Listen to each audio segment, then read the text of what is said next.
ये आकाशवाणी दिल्ली है। कृपया हमारे अगले कार्यक्रम की प्रतीक्षा कीजिए। ये आकाशवाणी है।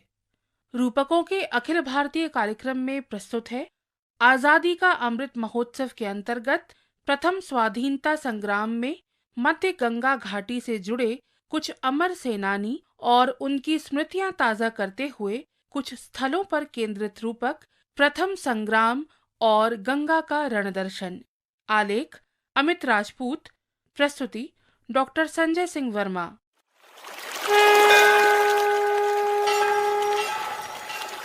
गंगा भारतवर्ष की एक ऐसी नदी जिसकी पवित्रता का महात्म्य अनिर्वचनीय है। वास्तव में इसकी पवित्रता को जितना वैशिष्ट्य प्राप्त है उतना ही लाजवाब है गंगा का दर्शन। ओम जज्जाग्रतो दूरमुदैति दैवं तदो सप्तस्यदतै वैति। भारत के आधुनिक इतिहास में निचले दोआब की मध्य गंगा घाटी में ब्रह्मवर्त और अंतर्वेद के मणिपुरम क्षेत्र खागा के बीच भारतीय वीरों ने अपनी वीरता की ऐसी फुलवारी लहलहा दी कि गंगा का ये रण दर्शन अनिवार्य रूप से दर्शनीय हो गया।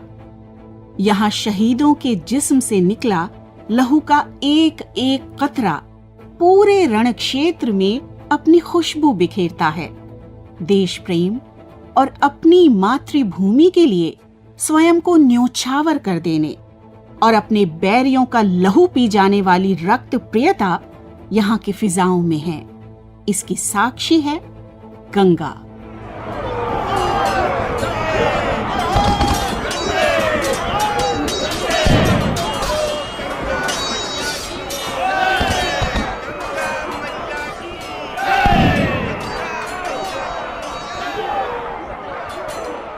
आधी 19वीं सदी बीत चुकी है। बरतानवी ईस्ट इंडिया कंपनी की हुकूमत की जंजीरों से लिपटे हिंदुस्तानी अवाम के कलेजे सुलगने लगे हैं। किशोर हो या प्रौढ़, महिलाएं हो या पुरुष, सामान्य जन हो या दिव्यांग, आम हो या फिर खास, हर किसी के सीने में जलने वाली आग की ताप का तेज एक समान महसूस हो रहा है। इसी समेकित ऊर्जा ने अपनी मातृभूमि की आजादी के लिए संग्राम का पहला बिगुल सन 1857 में फूंक दिया।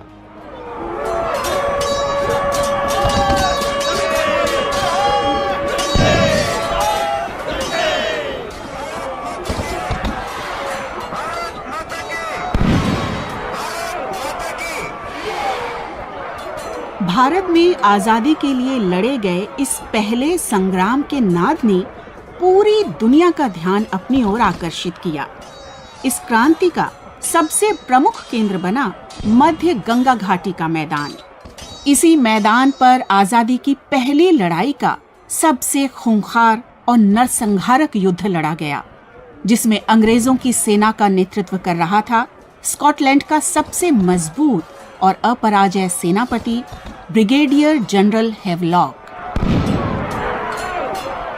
इलाहाबाद में 1857 की क्रांति प्रारंभ हुई तो जनरल नील को बनारस से बुलाया गया और वो फौज लेकर यहाँ इलाहाबाद आए। क्षेत्रीय अभिलेखागार उत्तर प्रदेश से जुड़े राकेश वर्मा। इस जनरल नील को जो है आगे बढ़ने से रोक दिया गया था, क्योंकि वहाँ जो है दरियाव सिंह बाधा बने हुए थे जो फतेहपुर के थे। उन्होंने जो है जनरल नील को रोक दिया और इस फौज को आगे बढ़ने के लिए जनरल हैवलॉक को बुलाया गया। उसको काफ़ी दिक्कतों का सामना करना पड़ा।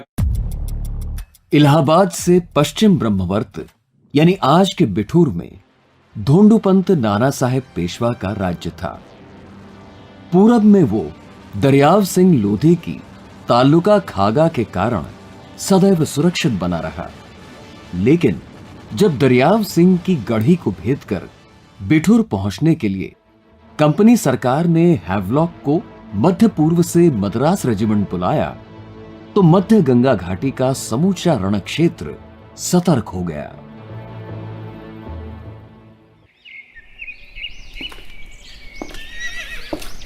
नाना साहेब, आप इतने फिक्रमंद न हो श्रीमंत। हैवलॉक हो या फिर नील, दरियाव सिंह के क्रोध के आगे उनका खागा पार कर पाना बड़ा मुश्किल है। वैसे भी आजकल उनके सुपुत्र सुजान का परचम चारों ओर लहरा रहा है। आपको खागा के वीर सिंगरौरों के साहस पर शक नहीं करना चाहिए। मैं चिंतित नहीं, सतर्क हूं अजीम, और न ही मुझे खागा के सिंगरौरों की वीरता पर तनिक भी संदेह है। दुनिया को लोधियों का शौर्य मालूम है। बिल्कुल। चिंता की बात तो यह है कि नील जैसे क्रूर जनरल को रोककर हैवलॉक को बुलाना ही इस बात की सनद है कि हैवलॉक क्रूर नहीं, क्रूरतम है। और क्या आपको अब तक अफगानिस्तान और मध्य पूर्व में उसके कारनामों के किस्से सुनाई नहीं दिए? बिल्कुल सुनाई दिए श्रीमंत, पर अब हमें क्या करना चाहिए? दरियाओं के अतिरिक्त हमारा फिलहाल कोई और मजबूत सहायक नहीं, इसलिए अन्य पड़ोसी तालुकदार और राजाओं को पत्र भेजकर बिठूर की मदद के लिए संदेश भेजा जाए।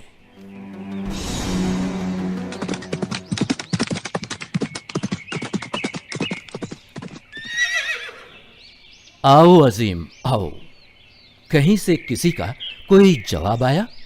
जी श्रीमंत, सबसे पहले जवाब के रूप में जामू के तालुकदार गुलाब सिंह लोधी का पैगाम मिला है। उन्होंने अपने पैगाम में लिखा है कि वो अपने कारिंदों, धन दौलत और हथियारों समेत बिठूर की रक्षा के लिए तैयार हैं। महादेव, महादेव, महादेव। गुलाब आखिर हमारे अनन्य सहयोगी दरियाओं के रिश्तेदार जो हैं। जी श्रीमंत, बिल्कुल। श्री जगत गुरु राम भद्राचार्य दिव्यांग विश्वविद्यालय में इतिहास विभाग के विभागाध्यक्ष डॉक्टर महेंद्र कुमार उपाध्याय।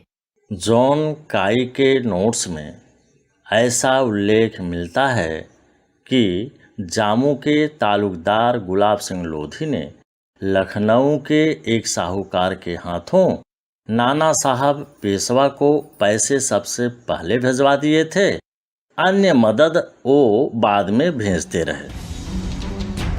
हैवलॉक के मद्रास से कलकत्ता और फिर कलकत्ता से इलाहाबाद पहुंचकर खागा के रास्ते बिठूर की ओर रवाना होने पर इधर क्रांतिकारियों ने अपनी तैयारियां करनी शुरू कर दी, तो उधर अंग्रेजों में भी उम्मीद जागी कि गंगा और यमुना के दोआब की गोद में सुरक्षित खागा तालुका के रूप में गंगा घाटी का ये अभेद किला जल्द ही फतेहपुर में फतह कर लिया जाएगा। 17 जून 1857 को नील ने इलाहाबाद पर कब्जा किया और निरपराध हिंदुस्तानियों पर क्रूरतापूर्ण अत्याचार करने शुरू कर दिए। कानपुर इतिहास समिति के महासचिव अनूप कुमार शुक्ल। उस नील की क्रूरता के सामने क्रांतिकारी भी टिक नहीं पा रहे थे। मौलवी लियाकत अली ने कानपुर की ओर रुख किया और नील ने भी कानपुर की ओर अपनी फौज रवाना की। उसने मेजर रेनार्ड को निर्देश दिया कि जिन गांवों में शत्रुओं ने अधिकार कर लिया हो उन पर आक्रमण करें और उन्हें नष्ट कर दो। विद्रोही सेना के जो सिपाही अपनी सफाई न दे सके उन्हें फांसी पर लटका दो। खास करके फतेहपुर के नेताओं को मेजर रेनार्ड नील के निर्देशों का पालन करते हुए फतेहपुर की ओर बढ़ने लगा। फतेहपुर से पहले ही खागा में दरियाव सिंह, जो छापामार युद्ध में निपुण थे, उन्होंने मोर्चा लिया। इसके बाद उन्होंने फतेहपुर तक युद्ध में अलग अलग ढंग से मोर्चा लिया। इतिहासवेत्ता और काशी हिंदू विश्वविद्यालय में भारत अध्ययन केंद्र के फेलो डॉक्टर ज्ञानेंद्र नारायण राय फतेहपुर में जो लड़ाइयाँ लड़ी गई वो इतिहास में अलग स्थान रखती है। यहाँ खागा से लेकर कानपुर के अहरवा तक युद्धों की एक पूरी श्रृंखला है। फतेहपुर की हार दरियाव सिंह के लिए चिंता का विषय तो थी ही, लेकिन नाना साहब के लिए भी ये एक अति चिंता का विषय। लिहाजा हैवलाक ने जैसे ही खागा पार कर लिया, बिलंदा की लड़ाई के दौरान से ही आगे तक यहाँ दरियाव सिंह के साथ उनके पुत्र सुजान सिंह मौलवी लियाकत अली, ज्वाला प्रसाद, मोहम्मद अली, शमसुद्दीन, सूबेदार टीका सिंह, नाना के भाई बाला राव और तात्या टोपे आदि ने आकर लड़ाइयाँ लड़ी। और तो और अहरवा के युद्ध में स्वयं नाना साहब पेशवा को मैदान में आकर लड़ना पड़ा था।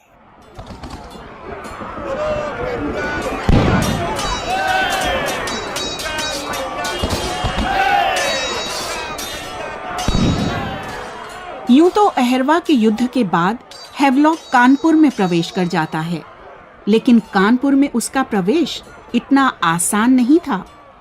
अहरवा से पूर्व अंग्रेजी सेना को फतेहपुर में दरियाव सिंह लोधी के नेतृत्व में लड़े गए भीषण संग्राम का सामना करना पड़ा।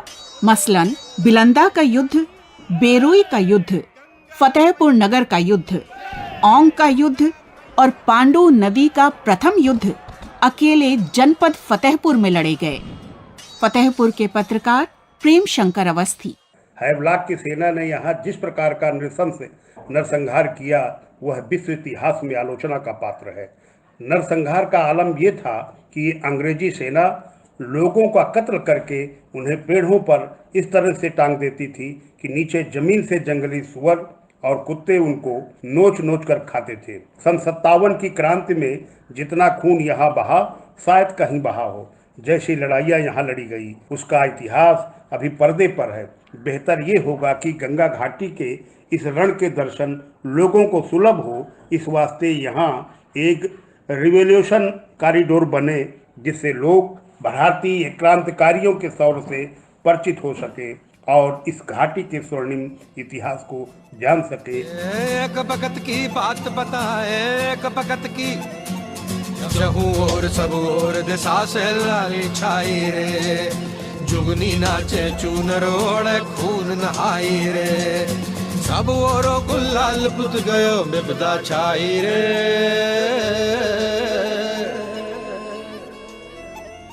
जिस रात गगन से खून की बारिश आई रे। दिलचस्प है कि फतेहपुर के कैनवस पर हैवलॉक की उपस्थिति से पूर्व ही यहां दरियाव सिंह के पुत्र सुजान सिंह ने अपने शौर्य से इस मिट्टी का तिलक कर दिया था। 8 जून सन 1857 को सुजान सिंह लोधी ने खागा तहसील पर आक्रमण कर वहां अपने शासन की विजय पताका फहरा दी थी। बोलो गंगा मैया की जय, गंगा मैया की जय, गंगा मैया की जय। 9 जून को शहर फतेहपुर में क्रांति हुई और 10 जून को अखिल जनपद फतेहपुर पूरी तरह से आजाद हो गया। ये आजादी पूरे जनपद को 32 दिनों तक मयस्सर रही और खागा में अमन और आजादी की खुशबू पूरे 34 दिनों तक यहाँ की माटी को सुगंधित करती रही। अगर हम आजादी के पहले संग्राम का अध्ययन करें तो फिलहाल कोई भी ऐसा क्षेत्र हमें नजर नहीं आता जहां इतनी लंबी आजादी का प्रतिमान बना हो। केंद्रीय राज्य पुस्तकालय उत्तर प्रदेश के अधिकारी रूशी श्रीवास्तव। कहीं 3 दिन तो कहीं 4 दिन, कहीं कहीं तो वो भी नहीं, लेकिन दरियाव सिंह के नेतृत्व में फतेहपुर में लड़ी गई लड़ाई एक अप्रतिम शौर्य गाथा है जिसका गान कम गाया गया। यदि इसको प्रमुखता से प्रसारित किया जाए तो यह 1857 की क्रांति के सबसे प्रमुख दर्शनीय केंद्रों में से एक हो, जबकि खागा में आज भी दरियाव सिंह की गढ़ी के अवशेष हैं। खागा में दरियाव सिंह की गढ़ी एक रोमांचक दर्शनीय स्थल है।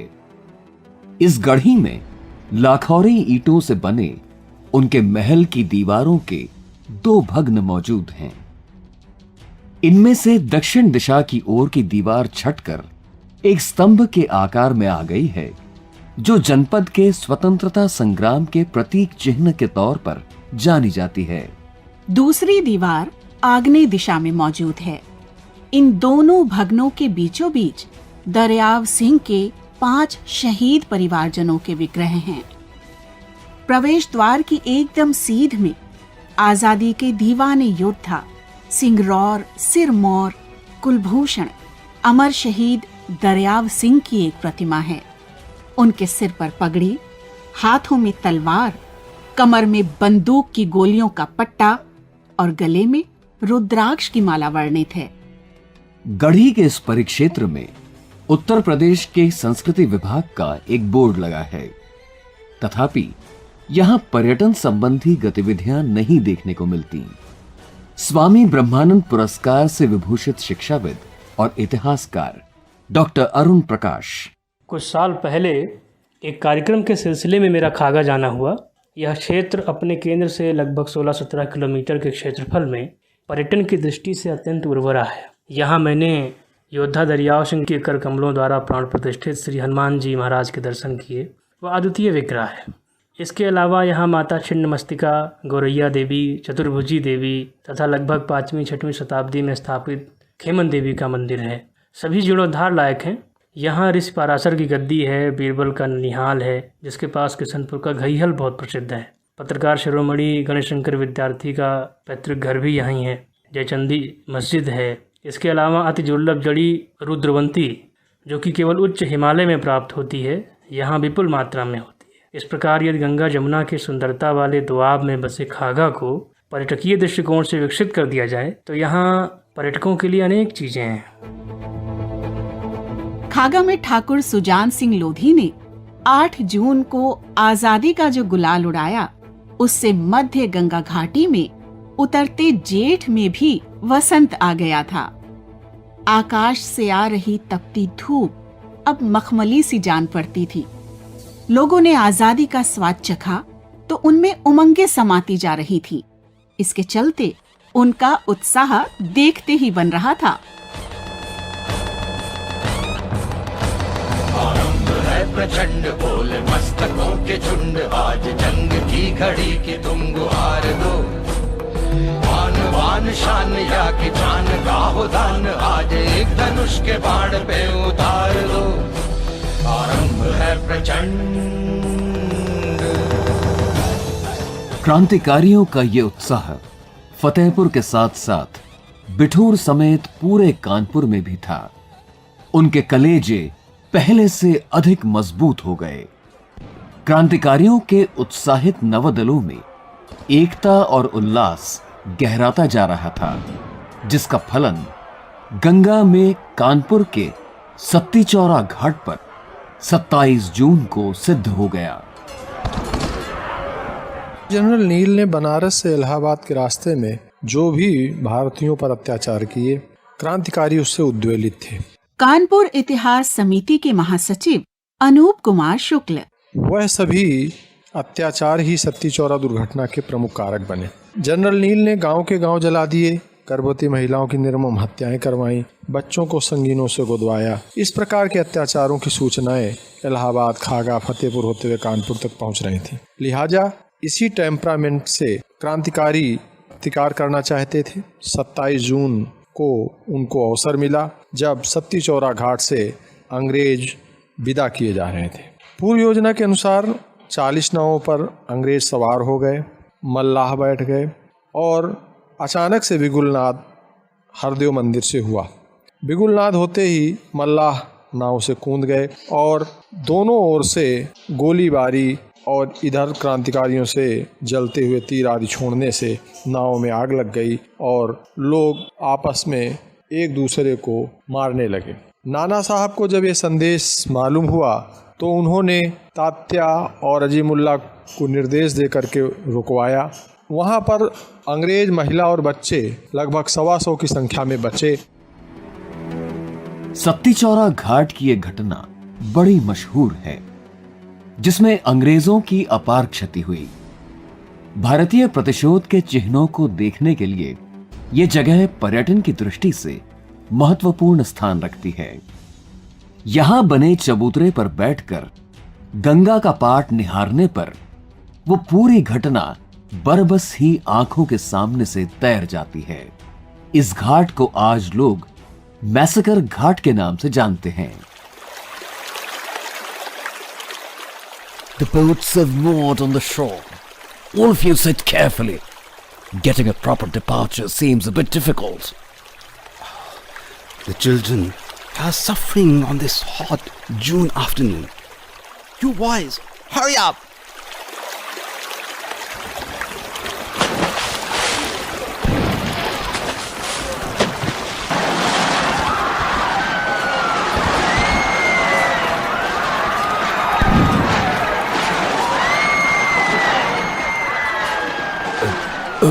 No!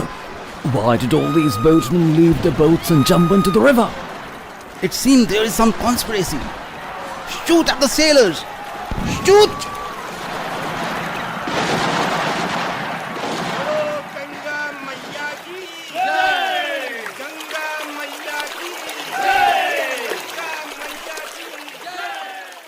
हम चाहते हैं कि इस घाट पर किसी न किसी रूप में सती चौरा कांड की घटना के वृत्तचित्र भी उकेरे जाएं, ताकि लोग क्रांति की एक अहम पहलू को भी देखने वहां आने जाने लगे। सामाजिक कार्यकर्ता और इतिहासकार डॉक्टर प्रीति सिंह।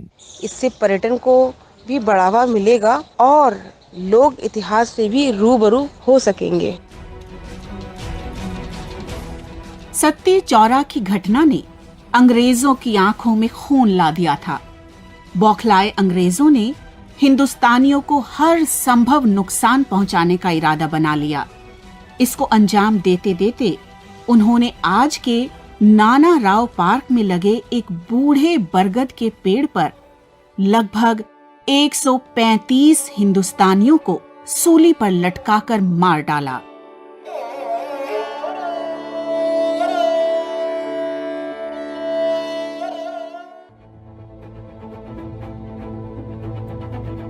इस कांड की भीषण प्रतिक्रिया हुई।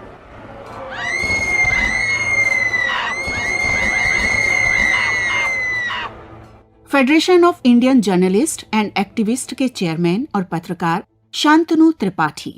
1857 की क्रांति में मध्य उत्तर प्रदेश का जो योगदान है वो अतुलनीय है, अविस्मरणीय है, अप्रतिम है।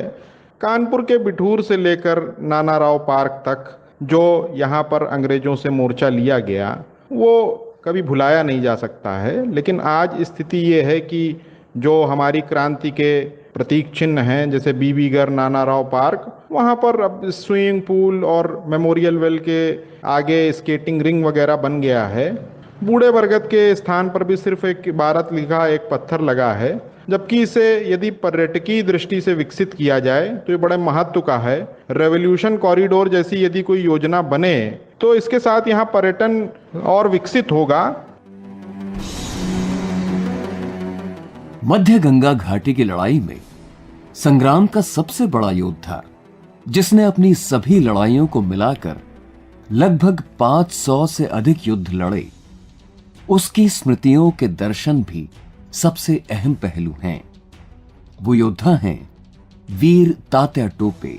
फतेहपुर के बाद नाना के भी सैनिक तात्या टोपे, बाबा भट्ट और ज्वाला प्रसाद के नेतृत्व में शामिल हो गए। अनूप कुमार शुक्ल। इसमें मौलवी लियाकत अली भी शामिल थे। उन्होंने फतेहपुर में मोर्चा लिया। फतेहपुर की शिकस्त और औंग की शिकस्त, पांडु नदी की शिकस्त के बाद तात्या ने एक अद्भुत व्यूह रचना की जो कि महाराजपुर और अहिरवा के युद्ध में प्रयोग की गई, जिसमें ईस्ट इंडियन रेलवे की जो लाइन बिछ रही थी उसके और जीटी रोड के मध्य में युद्ध स्थल था। एक तरफ आम के बगीचे जिनमें कच्ची दीवार थी और दूसरी ओर रेलवे लाइन। तोपखाना को ऐसी जगहों पर शिफ्ट किया गया और सबसे अंतिम छोर पर घुड़सवार सेना रखी गई। ये अर्धचंद्राकार व्यूह रचना में जनरल हैवलक का बेटा मेजर हैवलक भी फंस गया, लेकिन इस भयंकर परिस्थिति में मेजर हैवलक बच गया और उसने क्रांतिकारियों की मंशा को भांप लिया। जनरल हैवलक ने तात्या की व्यूह रचना और निशानेबाजी और गोलीबारी की बहुत ही प्रशंसा की है। बिठूर में आज भी तात्या टोपे का घर है जो दर्शनीय है। यहां आज भी उनके वंशज का परिवार गुलजार है। तात्या टोपे के वंशज विनायक राव टोपे। हम लोग उनके वंशज हैं, इनके घरों को हम लोग संभाले हैं हमने यहाँ पर समिति का निर्माण किया हुआ है, तो आगे उनका स्टैचू भी बनाना है और जनता से यही अपील करेंगे कि आप लोग कभी यहाँ पर दर्शन करने आवें, भविष्य को उनका नाम चलने में आप लोग हमारी मदद करें। वही जज्बा, वही जुनून, अपनी मिट्टी के प्रति वही समर्पण और तात्या टोपे सी ही स्पष्टवादिता उनके वंशज विनायक राव में भी देखने को मिलती है। इसीलिए समाज और सरकार की ओर से भी टोपे के वंशजों के सम्मान में भी कोई कमी नहीं रहती। कानपुर के पत्रकार मृदुल कृष्ण मिश्र। बिठूर के लौकुश नगर मोहल्ले में आज भी तात्या टोपे के वंशज आबाद हैं। लगभग 68 साल के विनायक राव टोपे उनके वंशज हैं। कानपुर के लोगों के दिलों में विनायक राव जी का बेहद सम्मान है और शासन प्रशासन भी उनकी कुछ देखरेख करता है। हम कानपुर वासियों के लिए भी यह बेहद रोमांच का विषय है कि आज भी तात्या टोपे के वंशज कानपुर में रह रहे हैं। लिहाजा मैं यह चाहूँगा कि जिस रिवॉल्यूशन कॉरिडोर की चर्चा बौद्धिकों में है, यदि वह खागा में दरियाव सिंह लोधी की गढ़ी से बिठूर तक आता है तो उसे सिर्फ नानाराव पेशवा के महल तक सीमित नहीं रहना चाहिए, बल्कि तात्या के घर तक भी आना चाहिए। यकीनन आजादी के पहले संग्राम के रण दर्शन के लिए मध्य गंगा घाटी नजीर बनकर उभर सकती है। पर्यटन की दृष्टि से यदि यहां रिवॉल्यूशन कॉरिडोर विकसित कर लिया गया तो शहीदों की चिताओं पर पुष्पों की निरंतरता सदा बनी रहेगी। इस संदर्भ में वर्ष 1916 में ही कवि जगदम्बा प्रसाद मिश्र हितैषी क्या खूब कहकर चले गए। वतन की आबरू का पास देखें कौन करता है। सुना है आज मक्तल में हमारा इम्तिहान होगा। शहीदों की चिताओं पर जुड़ेंगे हर बरस मेले। वतन पर मरने वालों का यही बाकी निशान होगा।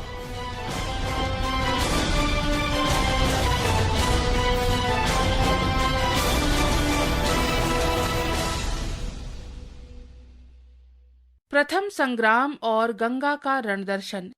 रूपकों के अखिल भारतीय कार्यक्रम में आजादी का अमृत महोत्सव के अंतर्गत प्रथम स्वाधीनता संग्राम में मध्य गंगा घाटी से जुड़े कुछ अमर सेनानी और उनकी स्मृतियां ताजा करते हुए कुछ स्थलों पर केंद्रित ये रूपक अभी आपने सुना।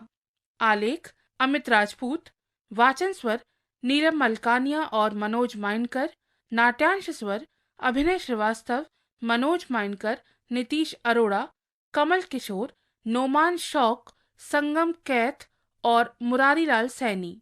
प्रस्तुति सहायक हरदीप सिंह और धीरज कुमार सोनी। प्रस्तुति सहयोग नवोदिता मिश्रा। प्रस्तुतकर्ता डॉक्टर संजय सिंह वर्मा। केंद्रीय हिंदी रूपक एकांश द्वारा निर्मित ये कार्यक्रम आकाशवाणी दिल्ली से प्रसारित किया गया।